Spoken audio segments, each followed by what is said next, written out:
Every Sunday morning when I wake up for church, an automatic program takes over to guide my routine.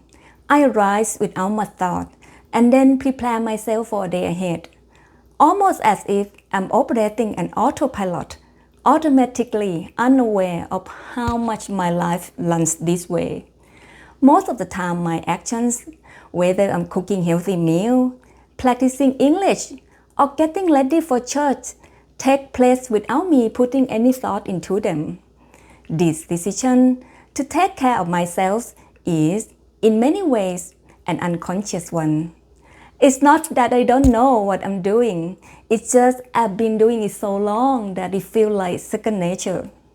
Studies say that only about 5% of our decisions are conscious, while 95% are driven by the subconscious mind.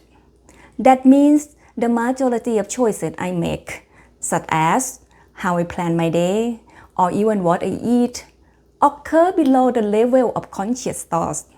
And I just keep doing these things because they become deeply ingrained habits.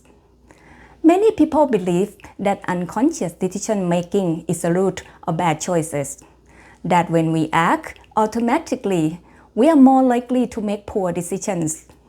But today, the story I'm telling is different. I'm not talking about the unconscious decision leading to mistakes. I'm talking about that how over time these automatic choices can actually lead to positive outcomes. In fact, most of good things in my life, like maintaining my health, cooking healthy meal, or attending church, are a result of these subconscious decisions. At first, I didn't notice how my routine was shifting, especially after moving to the US and focusing more on my wellness. Since then, my daily actions have gradually drifted toward healthier choices, but I don't consciously plan each one. The act of choosing a nutritious meal or making time for exercise became automatic. It's fascinating that these positive habits have built up over time, even though I wasn't thinking about them in a moment. At church, this unconscious process is especially apparent. We go because we know it nurtures our spiritual well-being. But I also recognize that my decision to attend church is automatic, shaped by years of routine. The act of preparing and traveling there doesn't take much conscious thought. It's simply part of my regularism. It's an example of how much of our life are influenced by the subconscious mind, guiding us to make choices that feel natural but are actually shaped by the patterns we built over time.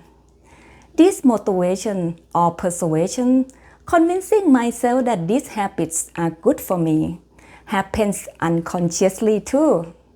When, for example, I'm practicing English or cooking healthy meal, I do this thing without really considering why.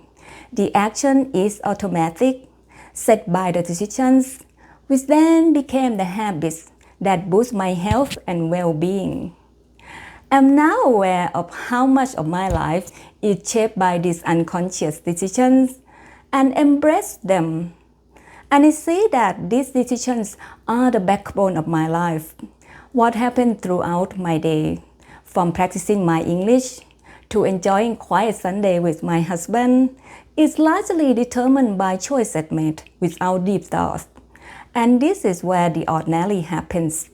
These everyday moments, like making time for physical wellness or spending time with family, are a result of conscious decisions that have over time become automatic actions. They're ordinary, yet they've shaped me the person I am today.